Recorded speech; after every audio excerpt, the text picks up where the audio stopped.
Hello and welcome back to the Chronicles of a Gooner, the Arsenal podcast brought to you by the Last Man Standing with loserpool.com. On today's edition, we're going to dissect that win over Vitoria in the Europa League. We'll be talking Unai Emery, and I'm joined by a very special guest.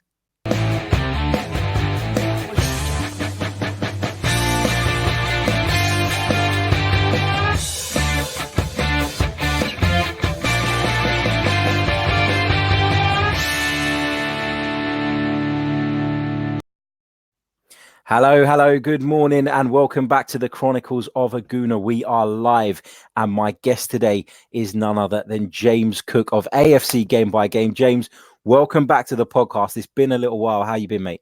Yeah, I'm really good, thanks, Harry. Thanks for having me on, mate. I'm really enjoying watching Arsenal, but I'm more looking forward to talking about it today. Don't worry, mate. The pleasure is all ours, and I feel your pain. Having made that trip up to Sheffield the other night, it wasn't pleasant.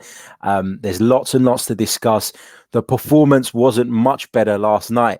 In fact, it was probably as bad. But let's start off by talking about a positive, because I think it is a real positive. Nikola Pepe finally arrived at the Emirates Stadium. 2 fantastic free kicks.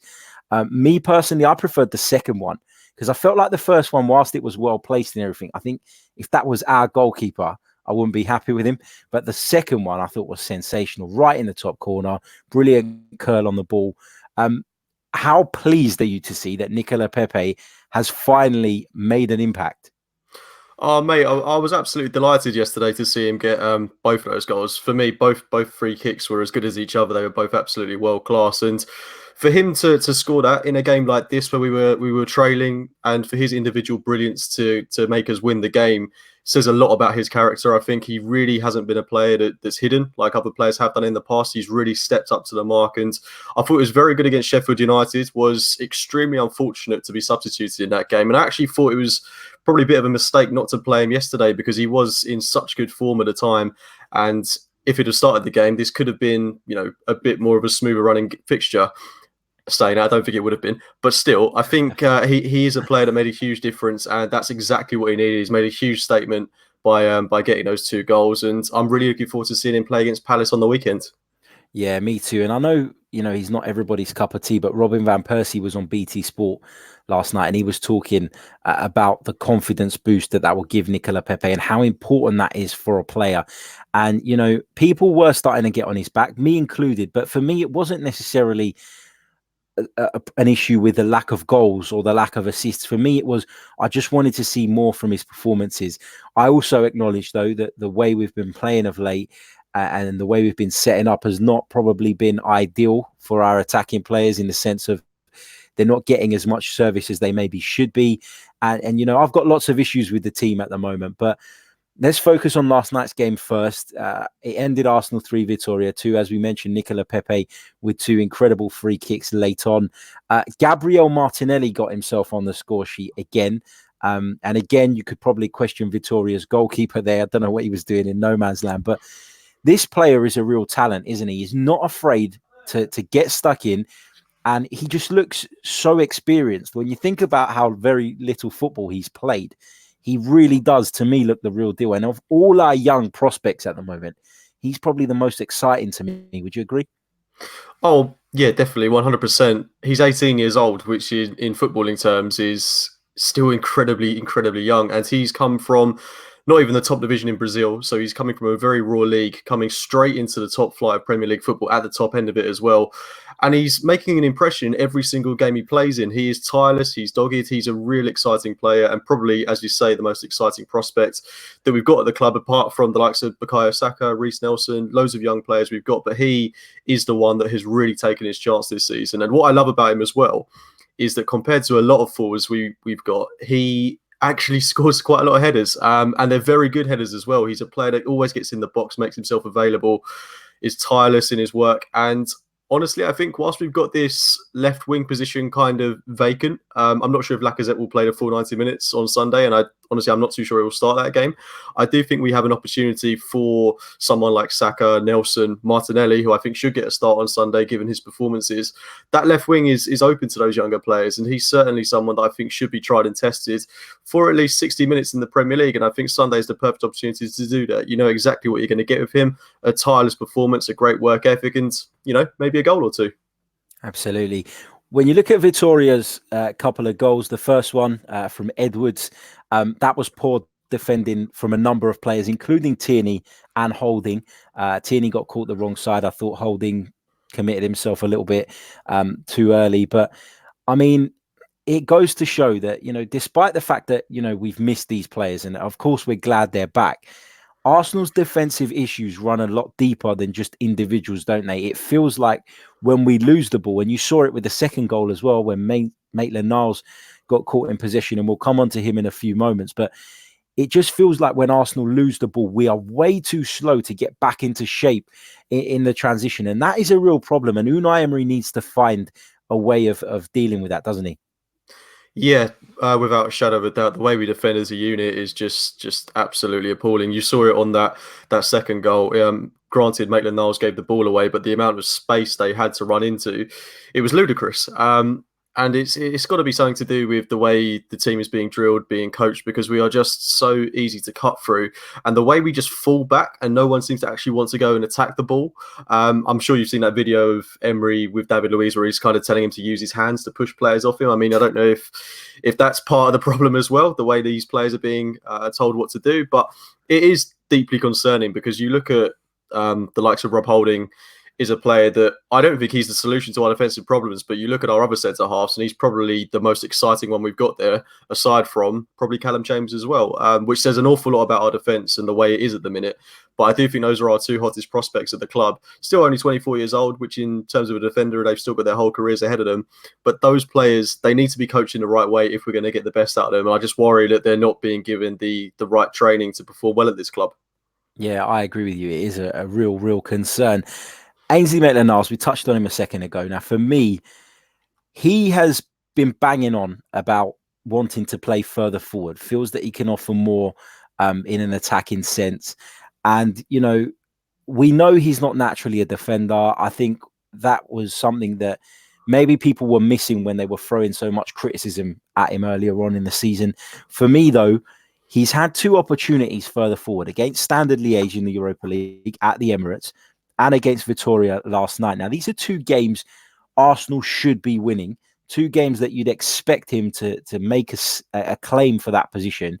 And for me, his casual attitude, his lackluster performances have seen him just watch that opportunity pass him by. And I can't see now how he can go back into the tunnel and knock on Unai Emery's door and say, I want to play further forward, because I know it's only two games, it's a very small sample size, but in modern football, the way the game is now, you have to take those opportunities like Gabriel Martinelli is, like Bukayo Saka has, and he's just not done that for me. I've got a real issue with Maitland-Niles' attitude. I feel like people get onto Ozil and other players about their body language. His body language is as bad as those players, in my opinion. He looks casual. He doesn't look interested. Where do we go from here, with Ainsley Maitland-Niles? Because he can't continue at right back for me. Chambers has come in and done a better job. And he's shown that he's not really got enough to play further forward. Is it time to look at maybe loaning him out, moving him on at the first opportunity? It's a tough one. I honestly think Maitland-Niles is walking a very, very thin tightrope at the minute. I hate to say that because I love seeing young English players come through. When he broke onto the scene, I was really excited by him. When he had that loan at Ipswich, I was really, really excited for the type of player that we had in our hands. But if I'm being honest with you, I don't know what type of player he is. Is he a winger? Is he a midfielder? Is he a right back? I think from his time at right back, he's evidence that he's not a right back. I think his best football was actually in that right wing back position, where there's not so much reliance on him defensively. But again, just doesn't really offer enough going forward. He whips in the occasional good cross, as we saw on Yoke Day against Newcastle. But apart from that, as you say, his body language is very, very languid. And if he was a certain German playmaker, I mean, we would be criticising him an awful, awful lot.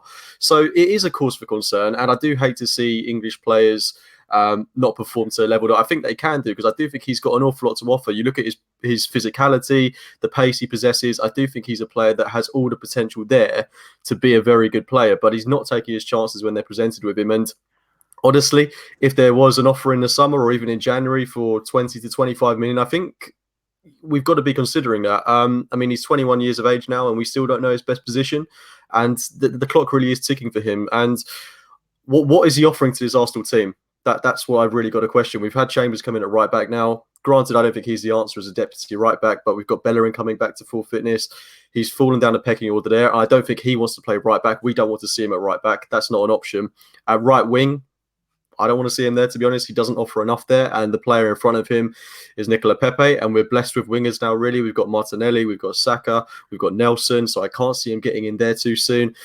And honestly, do I have enough faith in him to play in central midfield after what he did yesterday? No, I don't. So I think he's in a very precarious situation. Unless he starts putting in performances, then I think his time at Arsenal could be running near.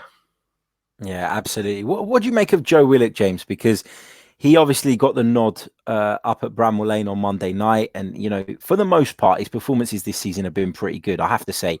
But on Monday night, he was poor, very, very poor.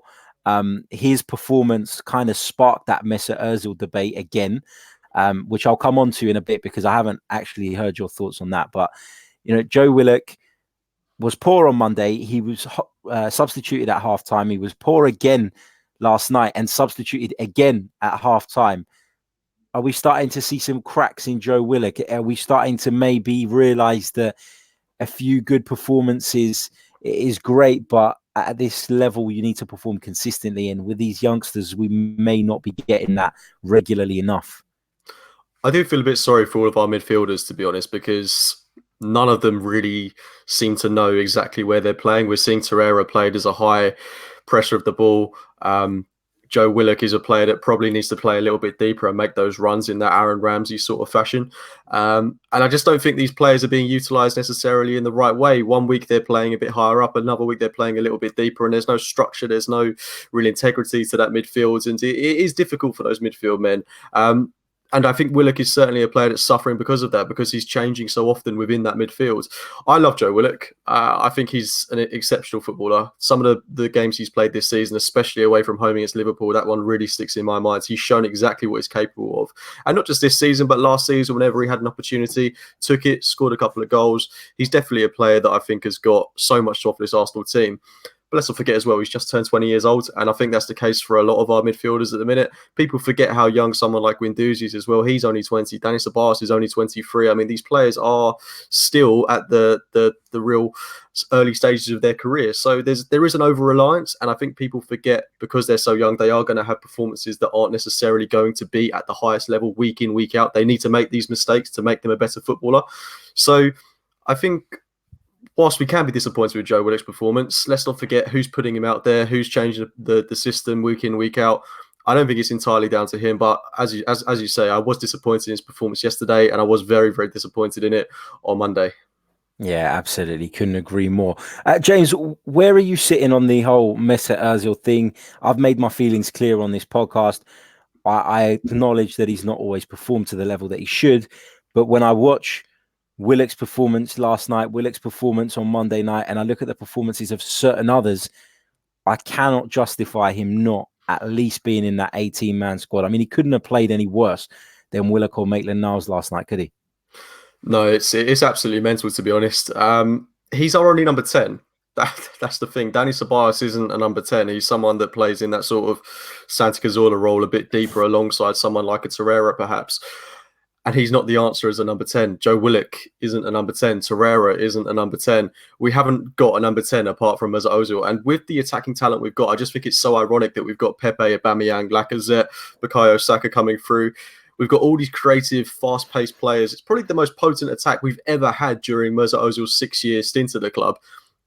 And yet we're not playing one of the most creative players, arguably, in Europe. Now, I'm completely aware that some of his performances last season were well below par. There were some away games in particular where he just wasn't up to the mark. That Europa League final where he didn't play well and was substituted for Joe Willock. You can't gloss over the fact that he does put in some really dire performances at times, but he is a player that has got that killer instinct, that eye for a pass, can open up games.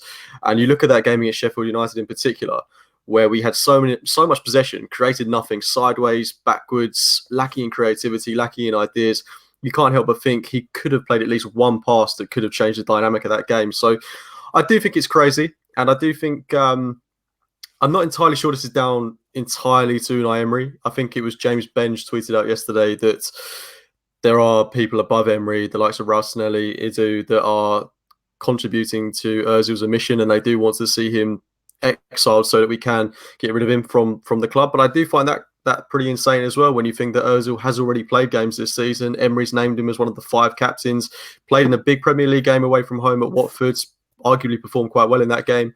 So many questions to ask around this. And I think as match-going fans that pay out of their pocket to go to games, and considering he's one of our longest-serving players and a fan favourite amongst many supporters, we do deserve to know exactly what's going on. If the club come out and say that the plan is to move him on, we don't see him as a part of the future of the club, I think that would upset many people, but at least we'd have some clarity on the situation.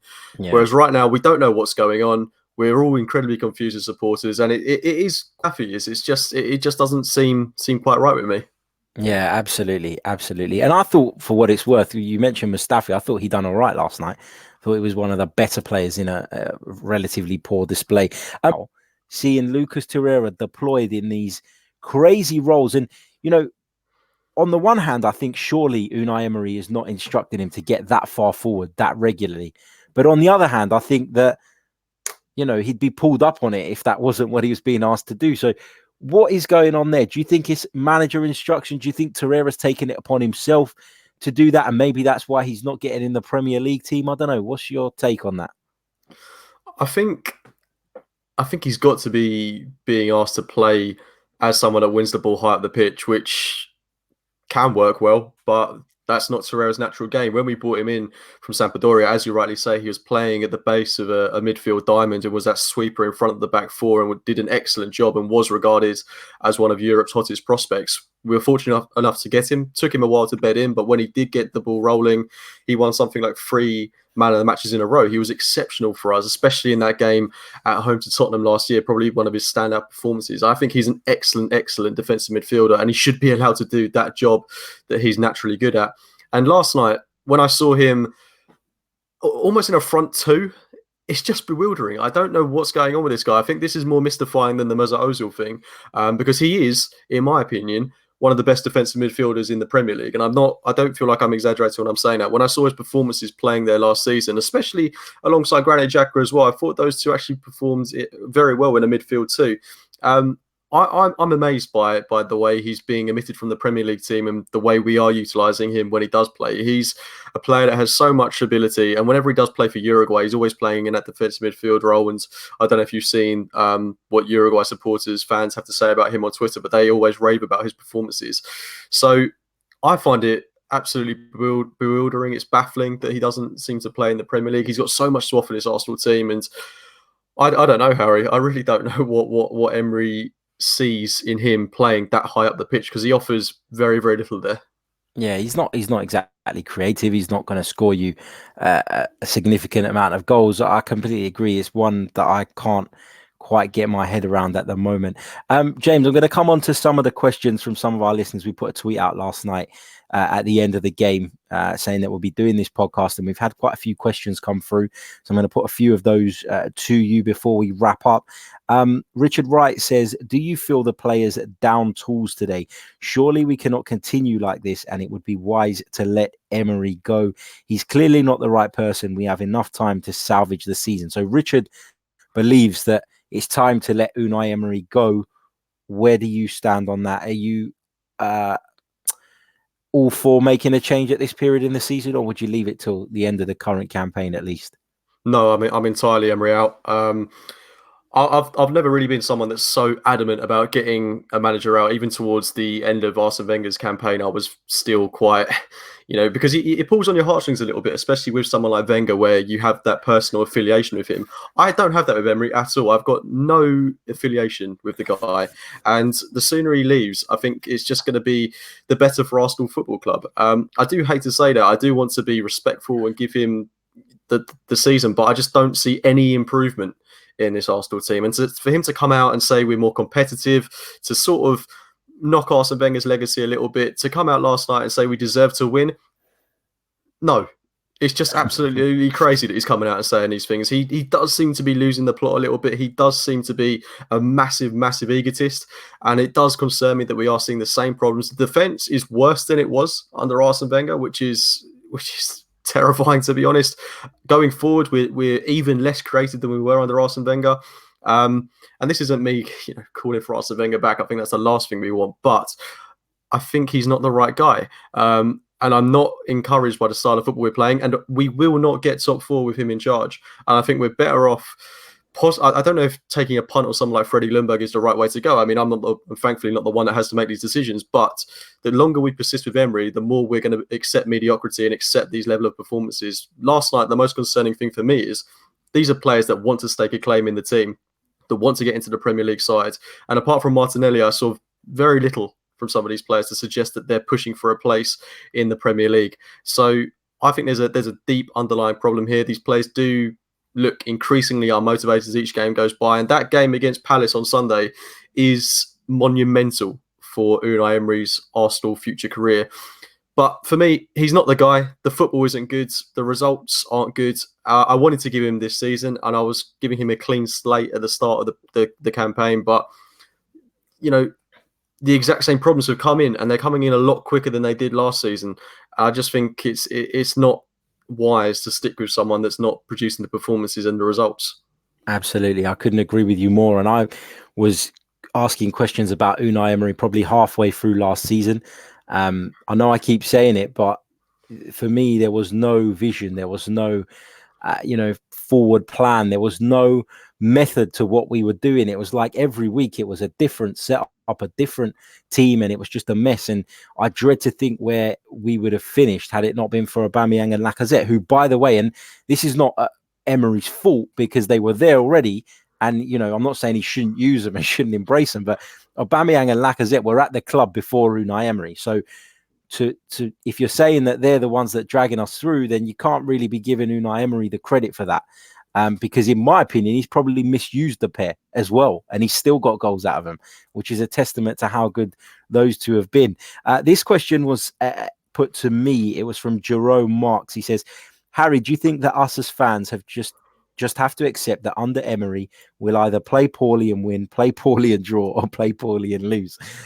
No, Jerome, I don't think that we should be accepting that. We are Arsenal Football Club. And I know some people that don't support Arsenal would say I'm being a snob, but I expect a certain level. I expect a certain standard, a certain style of football. And that has been embedded into this club by Arsene Wenger, love him or hate him. People talk about Arsenal's identity prior to Arsene Wenger, and they talk about the George Graham days. Mate, for me, that's God knows how many years ago. I wasn't even I started supporting Arsenal properly when I was 5 or 6 years old. So I'd say 95, 96. For me, Wenger is pretty much all I've ever known. So the identity of the club, as far as I'm concerned, is to be an exciting, attacking team who play the best football possible. Now, if you're going to sacrifice your style, you better fucking be getting the results. If you're not getting the results and you're sacrificing the style, then for me, you're not the right man.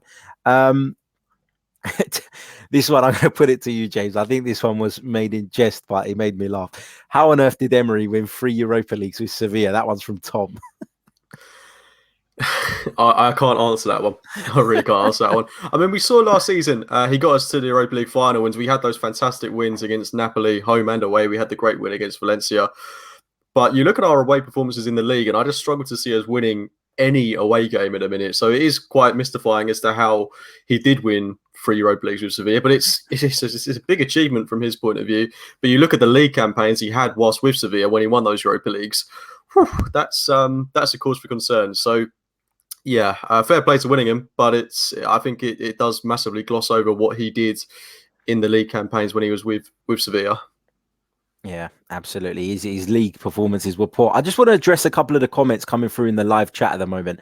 Um, this one is from Pratik Palmer. He says, identity thing is bullshit. Alex Ferguson conquered world football with no identity.